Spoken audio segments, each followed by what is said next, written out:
Welcome environmental systems students to the Dallas Independent School District STEM Environmental Education Center. We'd like to give a special welcome to the students at Molina High School who are with us this morning. Thank you so much for joining us for this virtual field trip.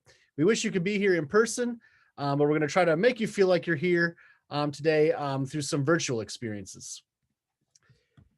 If you are watching this and have not registered for this field trip yet, you can still do that by going to www.tiny.cc/EEC-register. And once you get there, you can get yourself or your class registered for this field trip. We just use that information for our attendance purposes. And today's virtual field trip is going to be all about renewable and non-renewable resources. During this virtual field trip, students will discuss the use and conservation of renewable and non-renewable resources as they pertain to sustainability and evaluate the impact of waste management methods such as reduction, reuse, recycling, and composting on resource availability. Students will also compare renewable and non-renewable energy. So we're going to start things off by discussing sustainability with Mrs. Fuller. Next, we're going to look at resources and the environment with Mr. Monroe. Third, we're going to explore waste management with Mr. Mirez. And last, we're going to explore natural and alternative energy with Ms. Nash. While we're doing all of that, you can ask us questions, and we encourage you to ask questions. But since this is a virtual field trip, the way you do that is you go to www.tiny.cc/EEC-question-answer. And once you get there, you'll fill out a very short form to ask us any questions you have related to renewable and non-renewable resources. You can ask as many questions as you like, and we will do our best to answer all of them in the time that we have with you this morning. So let me stop sharing my screen here and get started with sustainability.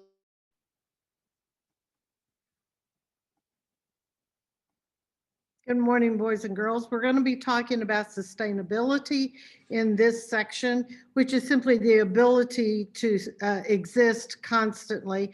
It's a little bit more refined concept now because we have essentially the human population has exceeded the carrying capacity of the planet. So I'm going to share my screen with you, and we're going to look and for just a second, let me move this down. And here we go.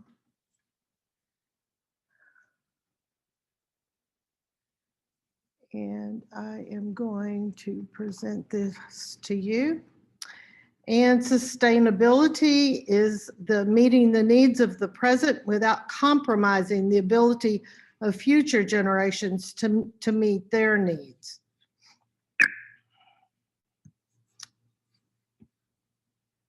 So let's move this over.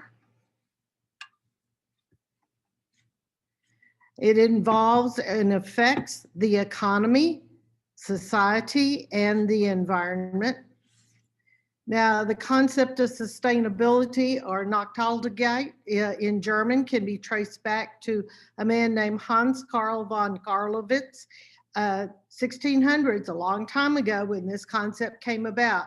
At that time, it was applied to forestry, and we know about that here in Texas because forestry is a huge industry, especially in East Texas. And essentially what it means is if you cut some trees down, you need to plant some trees to take their place so that the next generation, your children, will have some trees in the forest. Now, in the 1970s, we had a big awakening as far as the environment was concerned. This is when Rachel Carson's book, Silent Spring, became very popular. Earth Day began April 22nd of 1970. And at that point, people determined that the ecological footprint of humanity had actually exceeded the carrying capacity of the earth. Well, that was 50 years ago. And we've got a lot more people now than we did then. So they came up with this formula in the 1970s called the Ipat Formula. And essentially what it meant was the number of people times affluence times time equaled what sustainability.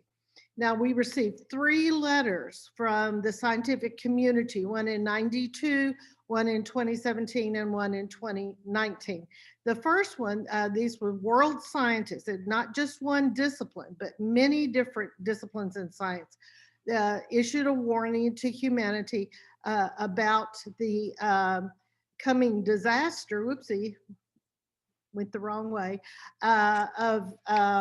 If we didn't change our ways, and then the second one in 17 pointed out that we had done better as far as a few things like the ozone depletion and maybe forestry, but everything else was still on the decline. Problems with the climate, problems with use of fossil fuels and use of eating meat. Apparently eating meat really stresses the environment. For one thing, cows belch a lot, and they belch methane, which is a very significant gas, a greenhouse gas. And then the last one in 2019 reiterated what 2017 letter had said. They got something like 11,000 scientists to sign this letter, and essentially what it said is we need to get on the ball. We need to start doing things to make a difference. Now, there are 5 drivers of the deterioration of nature. The first one, changes in land and sea use. A very simple example of that right next door in Louisiana is the draining of the wetlands. When Hurricane Katrina came through, it was able to do a tremendous amount of damage to New Orleans for several reasons, one of which the wetlands, which normally would absorb the energy and water of a hurricane of that force, no longer existed. And the sea, we're overfishing in several of the major fisheries. And then number 2, exploitation of living creatures. You know about this on several different levels. The pet trade is one, eliminating habitat, like in the rainforest in South America. The animals can't live because their habitat is no longer there. Climate change, which is one of the big issues for your generation. Pollution. We did a real good job in the 1970s of passing laws to protect the air, the water, and the soil from pollution. And we made a lot of strides on that, but there are places all over the world. In other words, it's not just the United States, but countries all over the world that need to not dump things into the soil and into the water or into the air. And the number 5 is invasive species. Well, I've got 2 examples of invasive species right there. One's the lionfish over on the right-hand side, which is decimating the coral reefs because it doesn't have any natural predators there, and it's eating everything. And the other one is a Burmese python, which is taking over the Everglades portion of Florida, and they are so big, they're longer than a station wagon, and they can swallow a whole deer. And it's just pretty amazing the amount of damage. The raccoons are disappearing. Everything is being affected by this snake, which has no natural enemies in the Everglades. Now we need transformative change. We need sustainable agriculture. We need reduction in consumption and waste, fishing quotas, and collaborative water management. Water in Texas is going to be the issue of this century. And if you're interested in science and want to get into a job that's going to have far-reaching results, I recommend to you hydrology and those laws controlling water in the state of Texas. Now, in 2015, the United Nations General Assembly came up with 17 goals. These are global goals, not Texas, not US, the entire planet. They want to eliminate poverty. They want to have zero hunger. They want to have good health and well-being, quality education, gender equality, clean water and sanitation, affordable and clean energy, decent work and economic growth, industry, innovation, and infrastructure, reducing inequality, sustainable cities and communities, responsible consumption and production, climate action, life below water, life on land, peace, justice, and strong institutions, and partnerships for the goals. So you can see by this that this is not one science, not sustainability as a single science, but multiple different things with the law, with community growth and production, agriculture, everything. Okay, so what can you do? You can educate yourself on these issues. You can share what you learn with other people. Reuse, recycle, renew, support organizations that work for the health of the planet, like Audubon or Nature Conservancy. Be mindful of others. Compost, grow a garden, share your produce. Do not be wasteful. Somewhere between 30 to 40% of the food in the United States is simply thrown away. Drive less, eat less meat, exercise, and be healthy. I hope you have a delightful day. If you have any questions about sustainability, Mr. Broughton will be glad to answer those for you. Thank you, Mrs. Fuller. And you about answered the question that came in, which is what can I do to help with sustainability?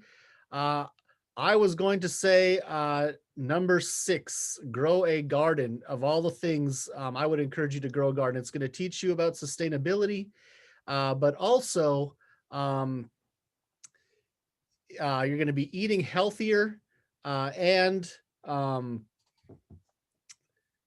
my train of thought now. With the garden, working out in a garden helps with your physical and mental health as well. So you're going to be much better off growing a garden. And if I had to say one more, I would say use public transportation as often as possible. Living in a city like we do, public transportation is always an option, and it would help cut down on traffic that's polluting the air. All right, now we're going to look at resources and the environment with Mr. Monroe.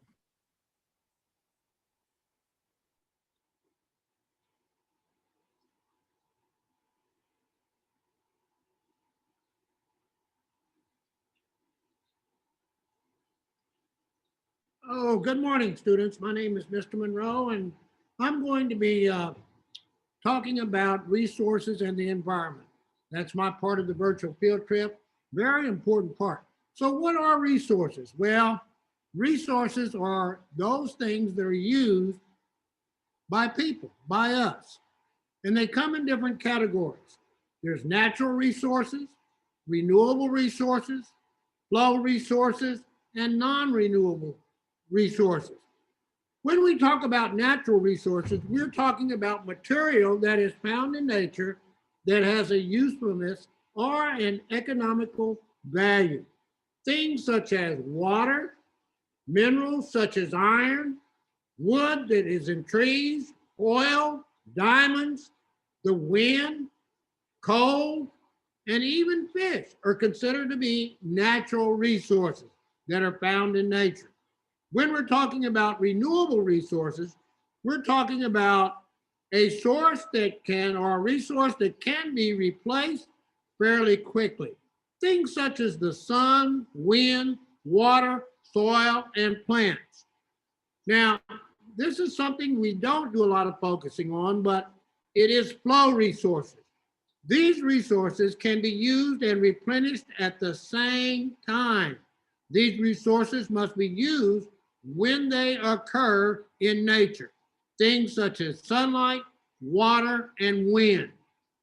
Non-renewable resources are a resource that cannot be replenished once it is used up, and some examples of those are coal, oil, diamonds, and fossil fuels. You know, when we use resources, it's either because there's a need for them or simply there's a desire or a want. You know, when we talk about a need, we're actually talking about food, water, and shelter. Things that we want, these things probably we could do without. Like a McDonald's hamburger, or a car, or a particular type of television, which takes away. Now, today I have picked a resource that falls into a couple of categories.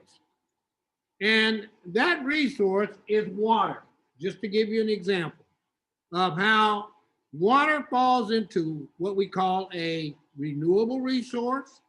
Well, first of all, it's a natural resource because it's found in nature.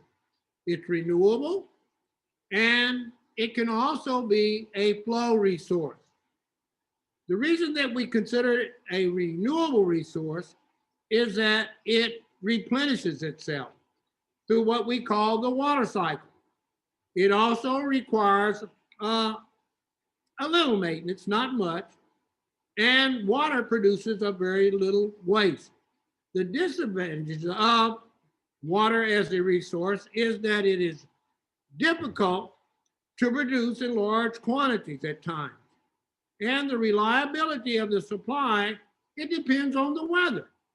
So when we talk about water, it falls into those two categories, renewable and as a flow resource. Water, just like Ms. Fuller said, is going to be a very big issue. The North Central Texas Council of Government is very concerned about the high levels of population growth in our area, the North Central Texas area, especially in the Dallas, the Metroplex area. Population growth have trends that show that our population in this area is projected to continue through the year of 2040, okay? Now, what really concerns me is that the water that we are using in our everyday lives in this area comes from what we call reservoirs. Some people like to call them lakes, but guess what? They are actually reservoirs. And what I mean by reservoir, that means that somewhere along a river, there has been a dam that has been built up to back that river up, to store water for everyday use in the people in the area. The water that we get in the Dallas-Fort Worth area, or the Dallas Metroplex, it comes from 6 reservoirs. And I want to talk about a little bit about import. You know, when you can't find a natural resource in the area, we import that resource. And in a sense, the water that we're using in our everyday lives here in the Dallas Metroplex, it's imported, with the exception of maybe a couple of reservoirs. When we look at the 6 reservoirs that furnish our water for our everyday lives, it's coming from, first of all, the Elmport part of the Trinity River, Lake Grapevine, Lake Louisville, Lake Ray Roberts, and Lake Ray Hubbard. There are also a couple of lakes that are quite a distance away, Lake Fork and Lake Tawakoni. Now, those are all reservoirs. To create that lake or that reservoir, there was a river dammed up. Now, there's a disadvantage of doing that. When you dam up a river, all the water is held up and it spreads out and it destroys other ecosystems that are behind, that are in front of the dam or behind the dam. Also, it has a negative effect on downstream on the other side of the dam because you're shutting off the natural flow of water that probably will have a negative impact on the ecosystems that are down from the dam. So when we build these reservoirs, we are having probably a negative impact on the ecosystems that are in that immediate area. Now, there is one lake, and it really surprised me when I found this out. Lake Ray Hubbard is the only reservoir or lake that is actually owned and controlled by the city of Dallas. And that's kind of amazing. And I also found it amazing that in this state, there is only one natural lake. And I'm sure you guys know about that natural lake. That is Caddo Lake. Now, when we talk about those reservoirs, they fall into a big category that we call surface water. Now, there's 2 types of fresh water found in Texas. Surface water, which those lakes or reservoirs would be considered to be surface water. And then we have what we call groundwater. That groundwater is water that is trapped in the ground, such as aquifer. Believe it or not, there is an aquifer right underneath Dallas. And you would think maybe that the city of Dallas and the Metroplex area would use that aquifer as a water source, but it hasn't been used for years simply because of the water quality that exists there. Now, I've talked about the negative impact of building reservoirs. The North Central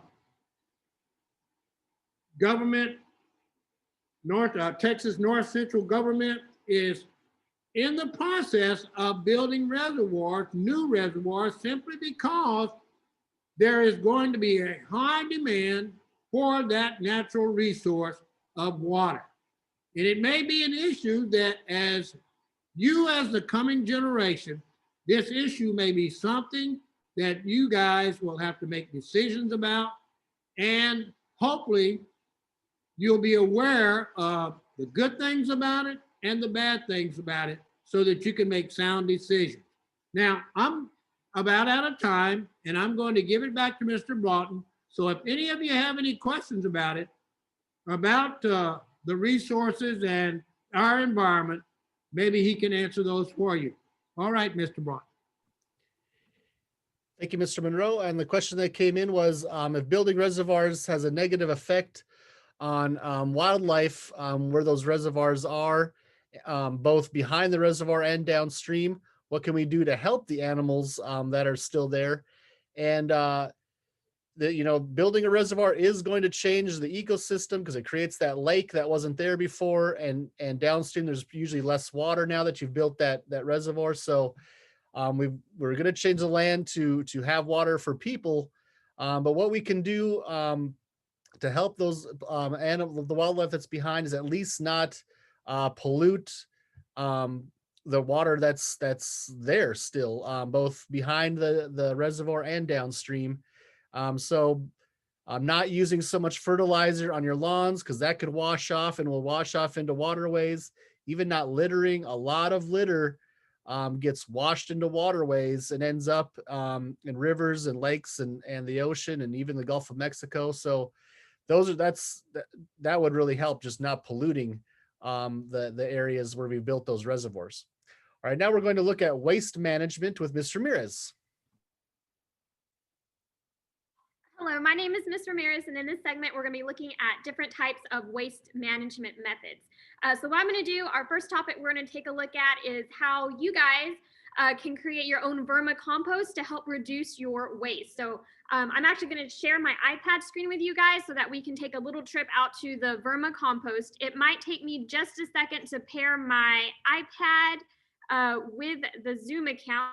So if you'll just bear with me. So while I'm getting it paired, be thinking about what do you think a Verma Compost is, and what do you think might be inside of it? So while you're thinking about that question, I'm getting my screen mirroring paired, and I think I'm ready to go.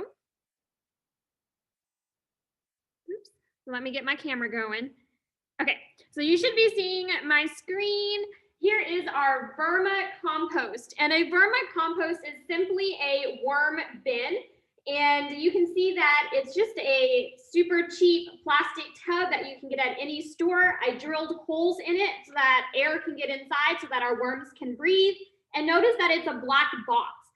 So worms are photosensitive, so they don't like the light, which makes sense because when you go outside, you're not really going to see worms just crawling around out in the sunlight. So that's why they like to stay in the dirt where it's nice and dark.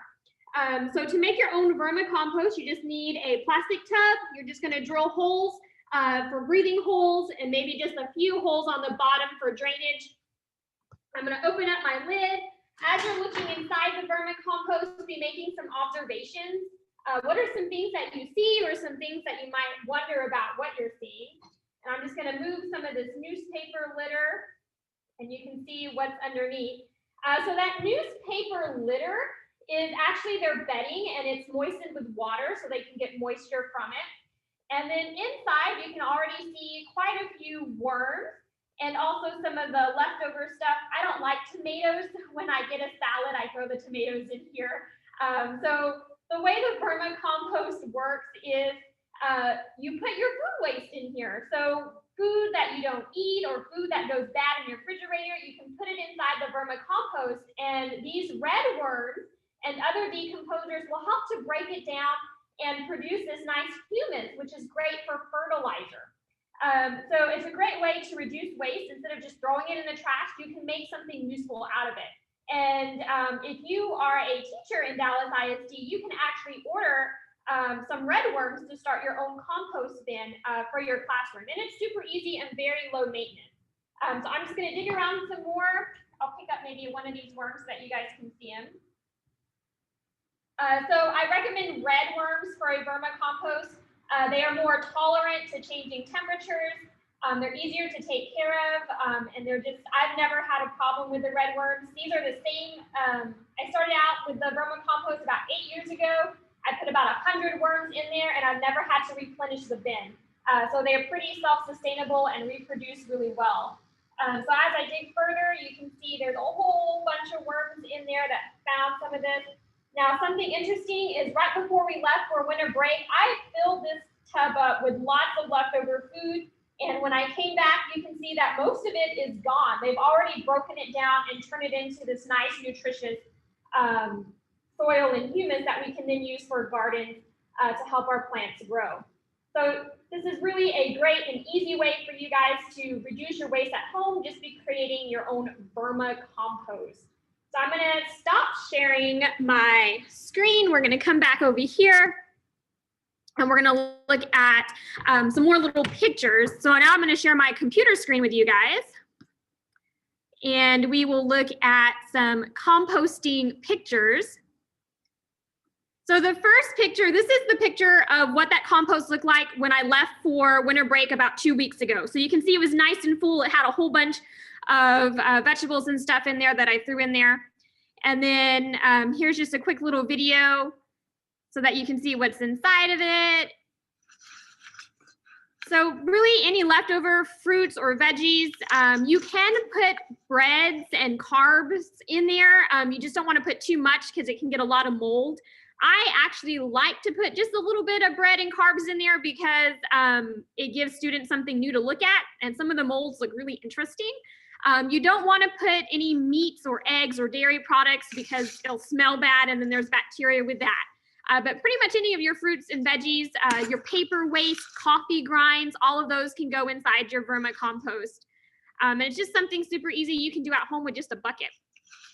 And then in our next thing, let me stop this one and go to our next image. This was another image. That banana is no longer there. And I put that banana in there on Monday. So all of that, the banana and the chips and those old pretzels, that's all gone. So that was just from Monday to today. It's already been broken down. And then in our next one, something easy that you guys can do at home is a lot of the trash that ends up in the landfill, about 14% is yard waste. So when people are raking up those leaves or mowing their lawns, so something that you guys can do is just to reuse that yard waste, all those leaves and lawn clippings. So in this little video, it's just my dog, Abby. I don't put my leaves in a bag for the city to pick up. For one, I live out in the middle of nowhere and the city doesn't pick up our bulk trash. So I just rake it all in a pile and put it all by the end of the yard. And in a year, all of that leaf litter will be broken down and gone. So it really doesn't take that long for all that stuff to decompose. So it's just another way to reuse your yard clippings. Also, people can just leave their yard clippings on their lawn. It will eventually decompose and turn into some nice fertilizer as well. So the next thing we're going to look at is just a super quick slide presentation. So we talked about Verma composting. So here's an image of some of our red worms. They're totally harmless to pick up. They don't have teeth, so they're not going to hurt you guys.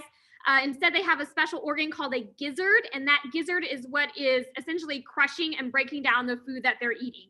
And then right here, this is called worm castings. It's essentially worm poop. Some people also call it black gold because it is really amazing stuff to put on your plants and gardens. It really does help them grow and has so many nutrients. So if you do have a compost bin, you can harvest that worm castings or that poop and you can use it for your gardens and your plants. And then if you do decide to do your own compost bin, there are some other decomposers that will find their way inside their bin, but it's not a big deal and they're not harmless. So some things you might find might be these cute little insects called springtails or columbola. They're really tiny and they're white. They have 6 legs. Some other things you might find are mites, and they are super, super tiny. They look like little flour grains kind of just running around. And then also sometimes your things might actually sprout. So I get rid of a lot of potatoes, and in this picture you can see that some of my potatoes actually sprouted. And because it's so dark in the bin, you can see an example of phototropism where these stems are trying to find the light. So they're moving toward the light and they're exiting out those breathing holes. And then of course, you'll also get some really cool and interesting examples of molds and fungi in your compost bin as well.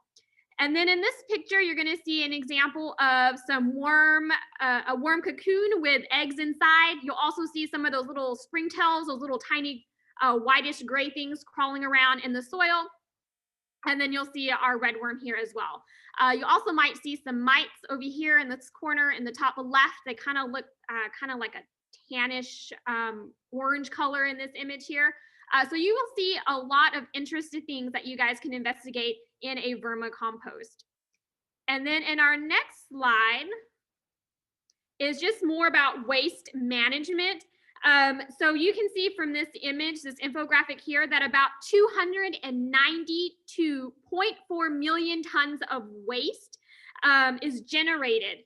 And of that waste, about 69 million tons is recycled and about 25 million tons is composted. So it's only about 32% of our total waste that's being composted or recycled. So there's ways that we can increase that number so that we can be more responsible with our waste. And according to the EPA, about the average person uses about 4.9 pounds of waste per day. So we actually release a lot of waste in our trash.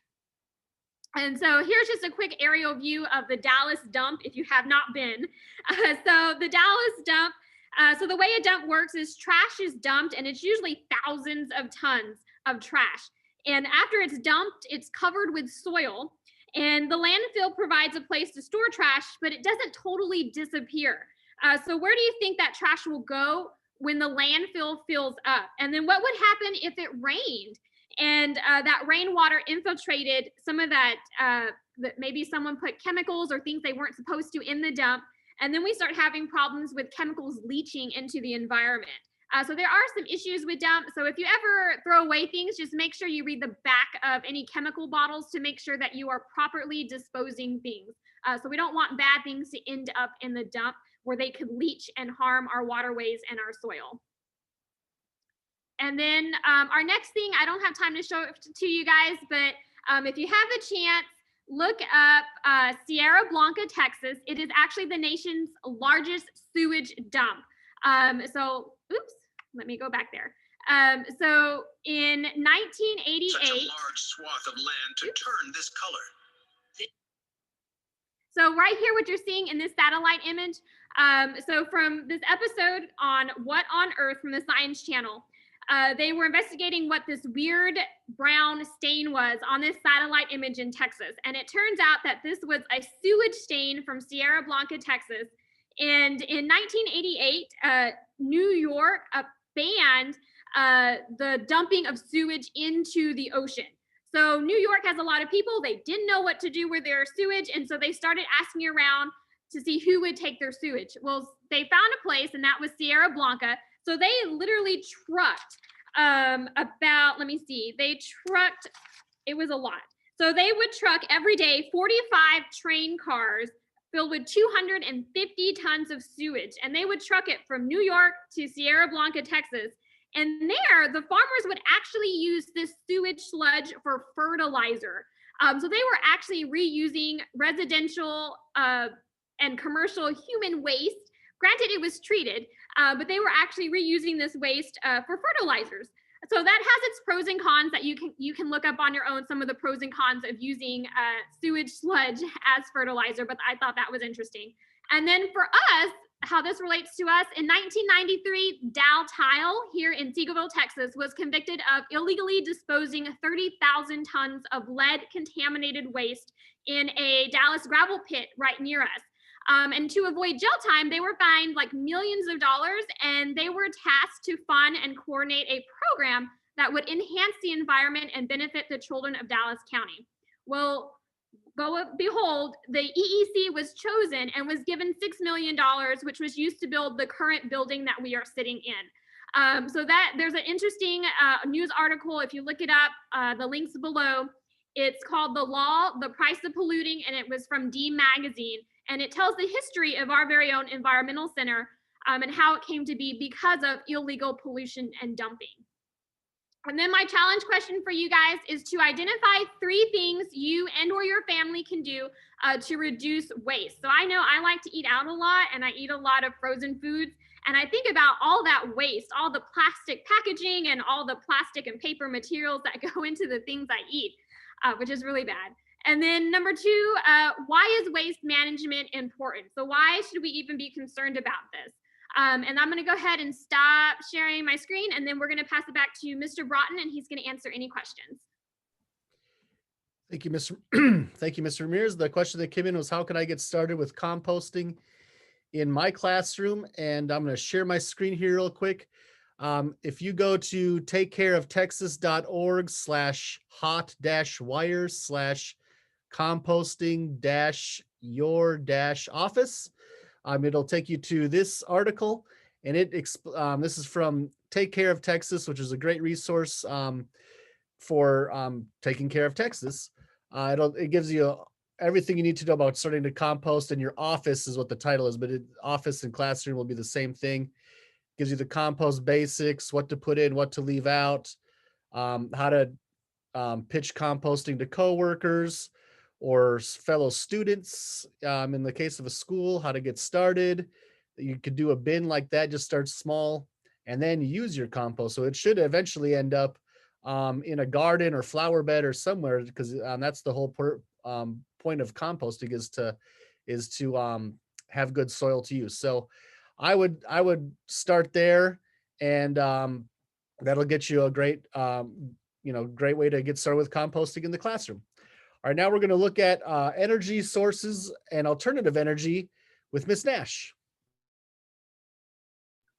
Hello, welcome to my classroom. So today we're talking about renewable and non-renewable energy sources. And why do we care? Well, we should care big time, because the biggest problem that the world is facing is global warming. And that's directly connected to the use of fossil fuels for energy. So we're looking at some different comparisons of renewable and non-renewable resources, the pros and cons of different ones. So I'm going to share my screen here, and we'll see if we can find our stuff. There we go. So we have our 2 categories, renewable and non-renewable. So renewable are things that either are inexhaustible, like the sun, the wind, and the water, and geothermal, or are renewable. They can be like trees, okay, and biomass, basically biomass, that if you cut one down, you can plant another. So those are things that we can use forever, basically, if we think about it. Non-renewable energy includes anything that will run out eventually. So these are things like petroleum, coal, natural gas, and nuclear. So the nuclear, it, of course, uses uranium. So anything that's mined will eventually run out. So the problem with the fossil fuels in particular is pollution.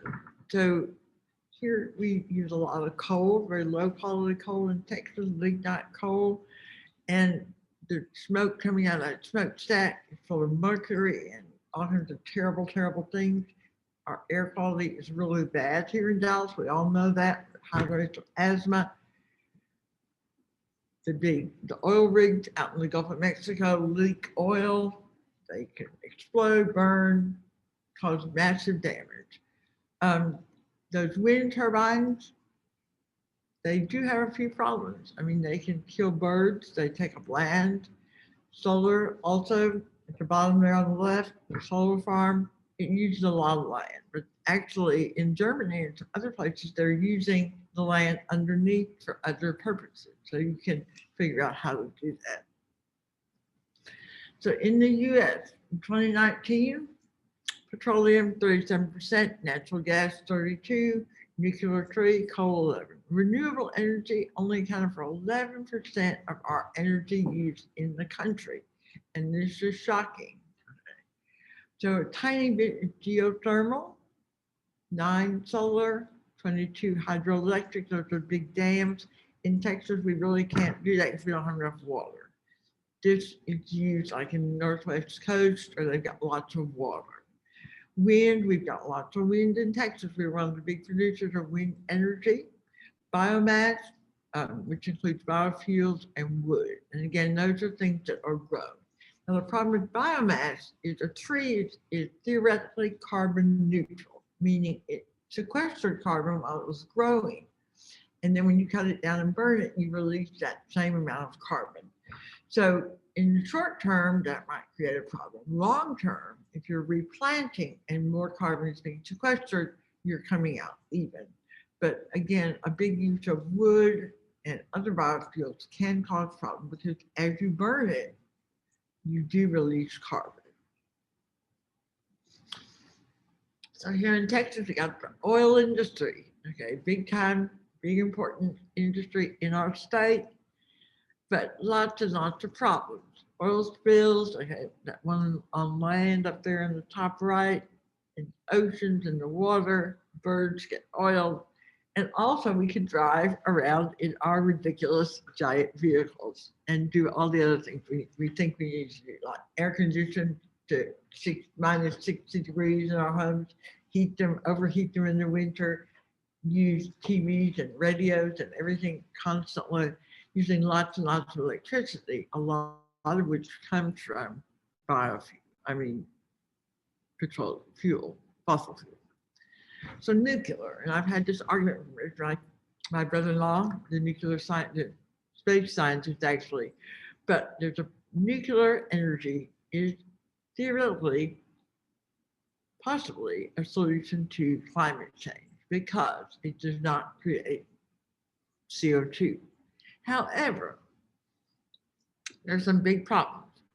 Accidents. So here we have a little slideshow of accidents. Okay, Fukushima, which you may have heard of about 10 years ago in Japan. They still haven't really figured that one out either. 3 Mile Island on the bottom left, the famous one here in the US, one is in India. And of course, the big one, Chernobyl. And if you haven't ever seen any of the films about Chernobyl, it's really fascinating. So gigantic accident. Hundreds of people died trying to contain this thing. They eventually built a giant concrete dome over the melted down section that's on the bottom left. But there's 1,000 square mile exclusion zone. They call it the exclusion zone. Everyone had to leave. There were thousands of people living around that plant. They all had to leave. Everything's contaminated by by fallout, radioactive fallout. But the good news is that the animals have reclaimed the area. So there are wolves and moose and all kinds of things, foxes running around. It's really interesting. And it's an interesting thing to do a little investigation and learn more about the Chernobyl disaster and the aftermath. So coal and oil, tar sands, they're on a strip mine. That's how we mine coal in Texas. We just strip it off. And once they've done that, they claim they can fix the land back again. I don't think so. But they strip off huge, gigantic trucks. Trucks so big you can't just imagine how big they are. They strip off the coal. In the bottom left, that's the tar sands. Those are really, really filthy fossil fuel. Canada has a lot of it. They're trying to export it. pipe it through our country and export it, bad idea. Here in Texas, our biggest current problem is fracking. So on the top right, you see fracking pads. This is what it looks like from the air. You go up when we can finally fly again. From here west, you'll see this. So lots of land being used for fracking. Fracking, they say, natural gas is so much cleaner. Well, the natural gas part is cleaner. However, in the production of it, they use lots of toxic chemicals. They waste tremendous amounts of water, and they also are emitting amazing amounts of methane. And of course, methane is even worse than CO2 in terms of climate. So we really need to consider the total effect. Just not believe, oh, it's so clean. Well, it's clean, but the production of it, you have to consider the whole history of where it came from. So what can we do instead? Well, we have lots of alternatives. We've got solar energy. We all know we've got lots of sunshine here in Texas. We could use it. Use that sun. We've got lots of wind. Why don't we? And we do use a lot of wind energy. So why don't we use more of those? Well, the problem is storage. Okay, so they tend to be intermittent. So at nighttime, no sun, some days wind, some days no. But we just have to, that's just a problem of, that's just a technical problem to figure out how to store the energy. Geothermal is one that we could be using a lot more, even here where we don't really have like hot springs and things right here in this part of Texas, but still underground, the temperature, there's a great differential between what's underground and what's above ground. So we're using, even some of our new schools in DISD are using a heat pump, which basically is using that geothermal differential. Biomass, again, is renewable, but it also needs to be considered in terms of that when that carbon is released. And the ocean, you can also use tidal energy. These are things that will never run out. That wouldn't really be good for us here in this part of Texas, but on the coast, they could conceivably use those things. So it's your planet, our decisions, and we need to just consider working together to preserve our planet and to remember that we share our planet with all our other beings and that they are our cousins and we need to help them when we can. So thank you. And if you have any questions, you can ask Mr. Frog. Thank you, Ms. Nash. I'm going to share my screen one more time to do a quick recap of what we did today. So today's field trip was about renewable and non-renewable resources. During this virtual field trip, students discussed the use and conservation of renewable and non-renewable resources as they pertain to sustainability and evaluate the impact of waste management methods such as reduction, reuse, recycling, and composting on resource availability. Students also compared renewable and non-renewable energy. So first we explored sustainability with Mrs. Fuller.